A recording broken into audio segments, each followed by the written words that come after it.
Hello students of first year girls, good morning all of you. आज का topic है आपका ग्रोथ एंड डेवलपमेंट। देखिए, वृद्धि और विकास। इससे पहले वीडियो लेक्चर्स में हम बात कर चुके हैं कि ह्यूमन डेवलप की importance of human development and characteristics of human development, कि बाल विकास का क्या महत्व होता है, क्या विशेषताएं होती हैं।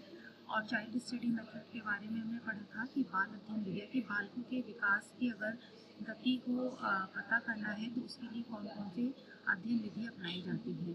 ठीक है, तो आज आपका जो टॉपिक है बच्चों, वृद्धि और विकास, ये इम्पोर्टेंट टॉपिक है। सो ध्यान से इसको आप देखेंगे कि वृद्धि और विकास किस तरह से क्या। देखिए, देखने में तो ये शब्द जो है वृद्धि और विकास सिमिलर लगते हैं। आप सोचते होंगे कि वृद्धि और विकास का मतलब तो एक ही होता है, लेकिन इनमें जो है वो पर्याप्त अंतर होता है, वृद्धि और विकास। देखिए, पहले बात करते हैं कि जब बालक माँ के गर्भ में होता है तो भी सूक्ष्म जीवाणु मात्र ही होता है। ठीक है, और समय के साथ साथ जब वह सूक्ष्म जीवाणु माता के गर्भ में विभिन्न अंगों से बढ़ता है तथा गर्भावस्था का समय पूर्ण हो जाने पर वो जन्म लेता है।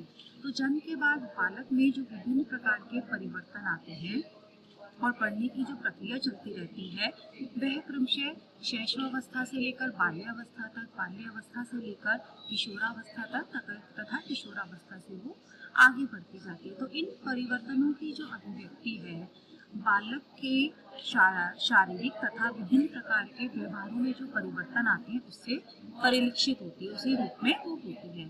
तो मनोवैज्ञानिकों तथा जीव शास्त्रियों में ने परिवर्तन की इस प्रक्रिया को विकास और वृद्धि के नाम से संबोधित किया। तो पहले देखते हैं कि वृद्धि क्या है।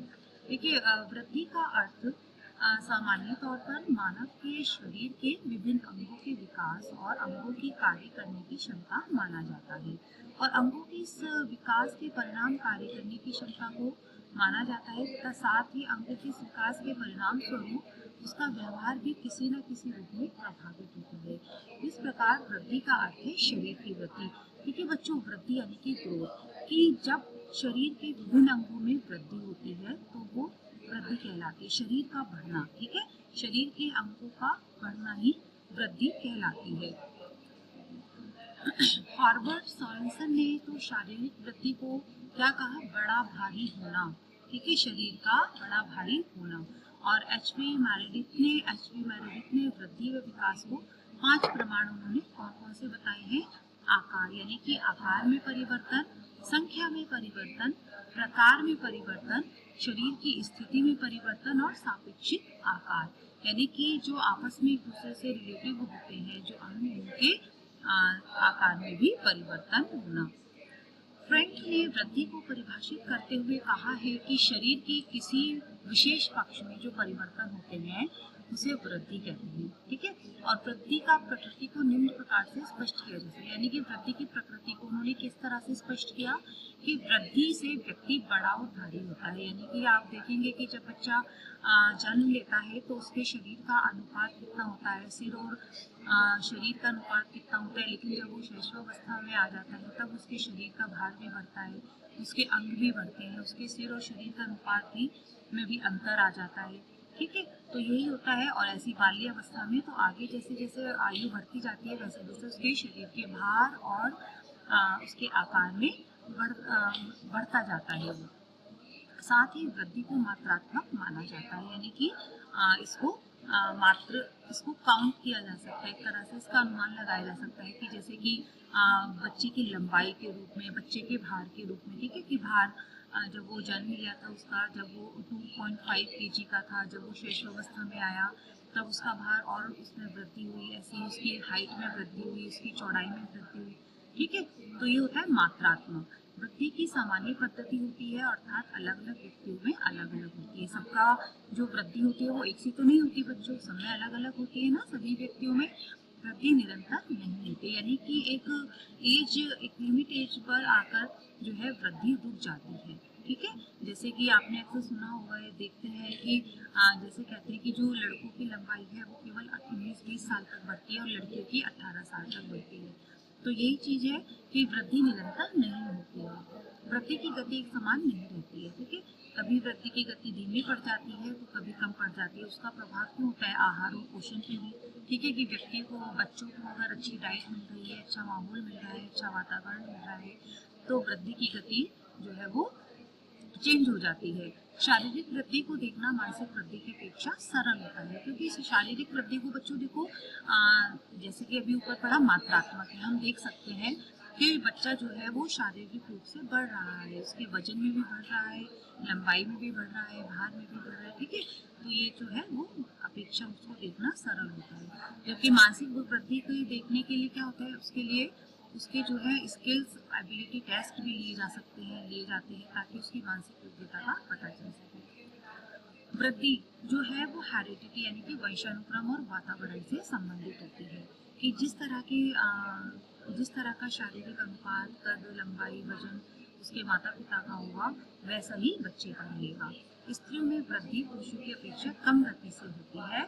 शिशु काल में वृद्धि तीव्र गति से और बाद में धीमी गति, यानी कि ये हमने पहले भी पढ़ा बच्चों की शैशव काल में जो शारीरिक विकास की गति है वो तेज होती है, जबकि बाल्यावस्था में विकास की गति मंद हो जाती है। शारीरिक व मानसिक वृद्धि का आपस में गहरा संबंध होता है। यदि शारीरिक वृद्धि सही है तो इससे मानसिक विकास भी सही होगा, मानसिक योग्यता भी बढ़ेगी। अब देखिए, अभी तक हमने पढ़ा वृद्धि के लिए, यानी कि शरीर का आकार में, भार में बढ़ना ही वृद्धि कहलाता है, ग्रोथ कहलाता है।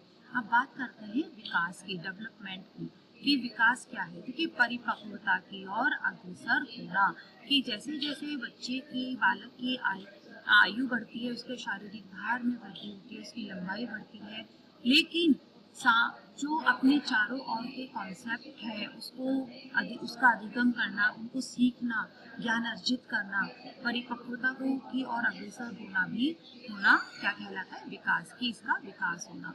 वास्तव में विकास शब्द का प्रयोग सभी प्रकार के परिवर्तनों के लिए प्रयुक्त होता है, जिससे कार्य कुशलता और व्यवहार में प्रगति हो। यानी कि एक तरह से देखा जाए बच्चों कि अगर वृद्धि हो रही है, बालकों का, बालिकाओं का वजन है, लंबाई है, ठीक है, उनमें वृद्धि हो रही है, आयु में वृद्धि हो रही है, तो इट मीन्स आयु के साथ साथ जो उसके कॉन्सेप्ट हैं, जो उस आयु में उसको अधिगम करने थे, जो उसको प्राप्त करने थे, ठीक है, एक तरह से कहा जाए कि ज्ञान अर्जन करना, या जो भी जैसे कि एक एग्जाम्पल देती हूँ बच्चों में आपको, कि मान लीजिए कोई शैशव काल में कोई बच्चा है, वो जो है अपने सामने रखी वस्तुओं को पकड़ने के लिए हाथ बढ़ाता है, लेकिन सबसे पहले वो अपनी बड़ी मांसपेशियों को आगे बढ़ाता है, यानी कि हाथ को आगे बढ़ाता है, लेकिन जब तक उसकी छोटी मांसपेशियों में क्रियाशीलता नहीं आएगी, उनका विकास नहीं होगा, तब तक वे सामान को, वस्तु को पकड़ नहीं पाएगा, क्योंकि छोटी मांसपेशियां यानी कि फिंगर्स, उंगलियां ही उसको सामान पकड़ने के लिए, किसी भी वस्तु को पकड़ने के लिए सहायता प्रदान करती है। तो अगर ये वाला जो विकास है बच्चों को वस्तुएं पकड़ने का, जो छोटी मांसपेशियों का विकास है, उंगलियों का विकास है, उसका उस आयु में उसका नहीं हो रहा है, तो इट मीन्स उसका जो है परिपक्वता की ओर वो अग्रसर नहीं हो रहा है, उसका विकास नहीं हो रहा है।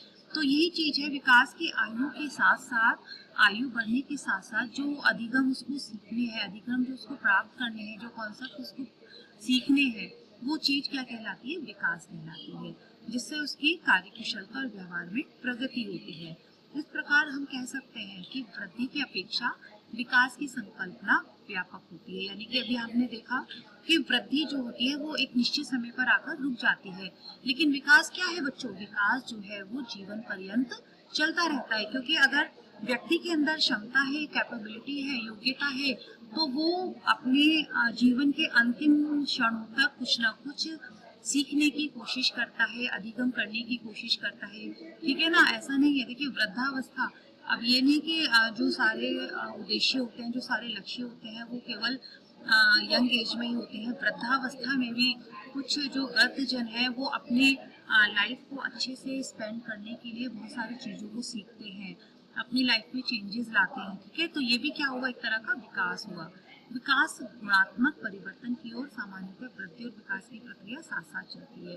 देखिए, अभी हमने आगे पढ़ा था कि इससे पहले स्लाइड में देखा था कि जो वृद्धि होती है वो मात्रात्मक होती है, यानी कि हम उसको काउंट कर सकते हैं कि हाइट कितनी है, वजन कितना है, ठीक है, आयु कितनी है। लेकिन जो विकास होता है वो क्वालिटेटिव होता है, गुणात्मक होता है। हम उसको बता सकते हैं कि इसका विकास अच्छा हो रहा है या गलत हो रहा है, सही हो रहा है या कम हो रहा है, ज़्यादा हो रहा है या कम हो रहा है। ठीक है, तो विकास को में गुणात्मक परिवर्तन, गुणात्मक विशेषता होती है। साथ ही वृद्धि और विकास की प्रक्रिया अधिकतर साथ साथ चलती रहती है, यानी कि जिस आयु में बालक जिस आयु का होता है उसी के अनुसार, उस आयु के अकॉर्डिंग वो बहुत सारी अपने आसपास की चीजों का अधिगम करता है, ज्ञान अर्जित करता है। देखिए, विकास की प्रकृति के बारे में बात करें बच्चों, तो विकास की प्रकृति को निम्न प्रकार से कैसे समझा जा सकता है। विकास एक निरंतर चलने वाली प्रक्रिया है। अभी मैंने आपको बताया ना कि विकास जो है वो जरूर वृद्धि की तरह एक निश्चित आयु तक रुक नहीं जाता, बल्कि जीवन पर्यंत चलता रहता है। सभी अवस्थाओं में, चाहे वो शैशवावस्था हो, बाल्यावस्था हो, उत्तर बाल्यावस्था हो, प्रौढ़ावस्था हो, वृद्धावस्था हो, तो हर व्यक्ति अपनी जो है अपने प्रयास से, अपने एफर्ट से कुछ ना कुछ सीखता है। विकास का अर्थ वृद्धि की अपेक्षा अधिक व्यापक होता है। जब निरंतर चलती रहेगी तो इसका जो क्षेत्र है वो भी व्यापक होगा। साथ ही वृद्धि और विकास की प्रक्रियाएं भी साथ साथ चलती हैं और विकास में सभी प्रकार के परिवर्तन सम्मिलित हो जाते हैं, यानी कि विकास जब एक